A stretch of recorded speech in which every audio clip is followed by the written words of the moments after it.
প্রত্যাশা করি, কিন্তু প্রশাসন আমাদের কাছে মনে হয় একটা বিএনপির দিকে ঝুঁকে গিয়েছে।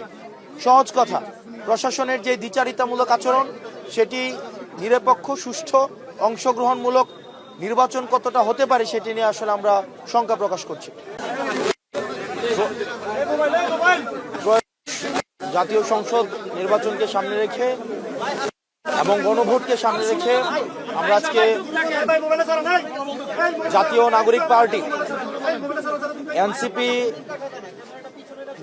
কুমিল্লা 4 অর্থাৎ দেবিদ্বার থেকে আমাকে মনোনয়ন দিয়েছে। আমি গত 29শে ডিসেম্বর সেটি সাবমিট করেছিলাম।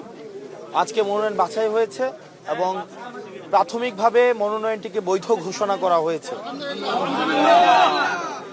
তবে একটি কনসার্নের বিষয় হচ্ছে প্রশাসনের যেই আমরা অভ্যুত্থান পরবর্তী সময়ে যেমন নির্মোহ, বস্তুনিষ্ঠ, নিরপেক্ষমূলক আমরা যেভাবে আচরণ প্রত্যাশা করি, আজকে পরে মনে হয়েছে যে নির্বাচনে কতটা নিরপেক্ষ হবে, প্রশাসন কতটা নিরপেক্ষ থাকবে সেটি আসলে এখন আমি শঙ্কা প্রকাশ করছি। পর্যাপ্ত যুক্তি, পর্যাপ্ত তথ্য থাকার পরেও আমাদের একজন প্রার্থী উনি ব্যাংক ডিফল্টার, উনি উইলফুল ব্যাংক ডিফল্টার, উনি একাধিক আর্থিক প্রতিষ্ঠান থেকে বিগত বিভিন্ন সময়ে উনি লোন নিয়ে সেটি আর ফেরত দেয়নি। দেশের অর্থকে উনি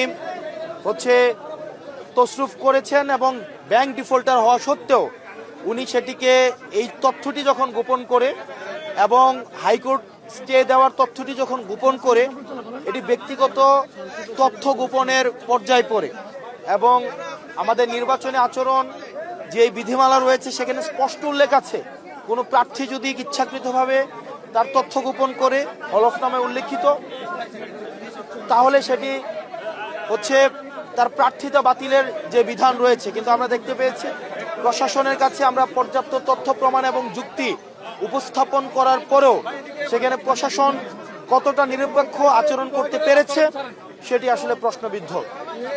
তো আমরা এখনো প্রত্যাশা করি, কিন্তু প্রশাসন আমাদের কাছে মনে হয় একটা বিএনপির দিকে ঝুঁকে গিয়েছে।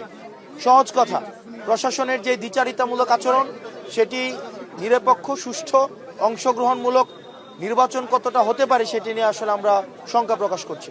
ভাই, এই শঙ্কা তো আজকেই আপনারা মনে হচ্ছে নাকি গত কয়েকদিন ধরেই মাঠে আছেন এবং নির্বাচনী প্রচারণা করছেন?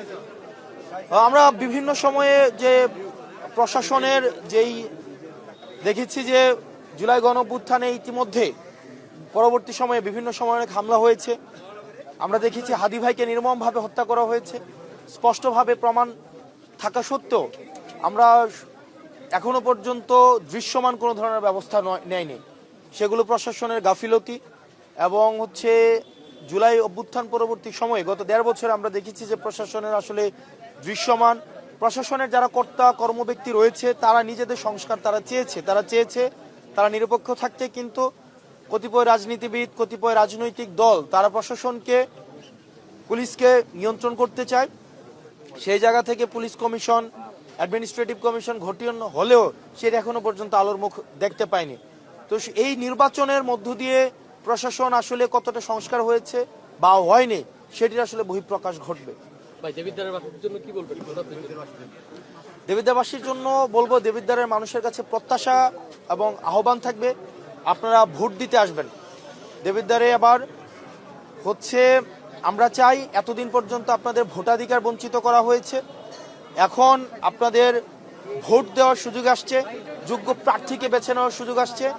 আমাদের মা বোন, আমাদের ভাইয়েরা, আমাদের রেমিটেন্স যোদ্ধা যারা আছেন, চাকরিজীবী, শিক্ষক, পেশাজীবী, আপনারা যারা আছেন, জুলাই অভ্যুত্থানে যে তরুণ প্রজন্ম অংশগ্রহণ করেছে, যারা জীবন দিয়েছে, আহত হয়েছে, আমাদের জেনজি নামে যাদেরকে ডাকি, তারা এইবারের মতো অনেকেই ভোট দিবে প্রথমবারের মতো। আমরাও প্রথমবারের মতো আমরা ভোট দিব এই প্রথমবারের মতো। সেই জায়গা থেকে একটা উচ্ছ্বাস কাজ করছে এবং সেই উচ্ছ্বাসে আমরা বিশ্বাস করি জাতীয় নাগরিক পার্টি যেই মনোনয়নিত করেছে এবং আমাদের সেখানে বাংলাদেশ জামাতি ইসলামী সহ আমাদের যে জোট যেটিতে সমর্থন দিয়েছে অর্থাৎ শাপলাকলি, এই শাপলাকলিতে দেবিদ্বারবাসী ভোট দেওয়ার জন্য মুখিয়ে আছে। আমরা বিশ্বাস করি ফেব্রুয়ারির 12 তারিখ দেবিদ্বারবাসীর সবার ভোটে শাপলাকলির বিপুল বিজয় আমরা ফেব্রুয়ারি 12 তারিখ উদযাপন করব এবং দেবিদ্বারবাসী সেটির জন্য অপেক্ষা করছি। ধন্যবাদ।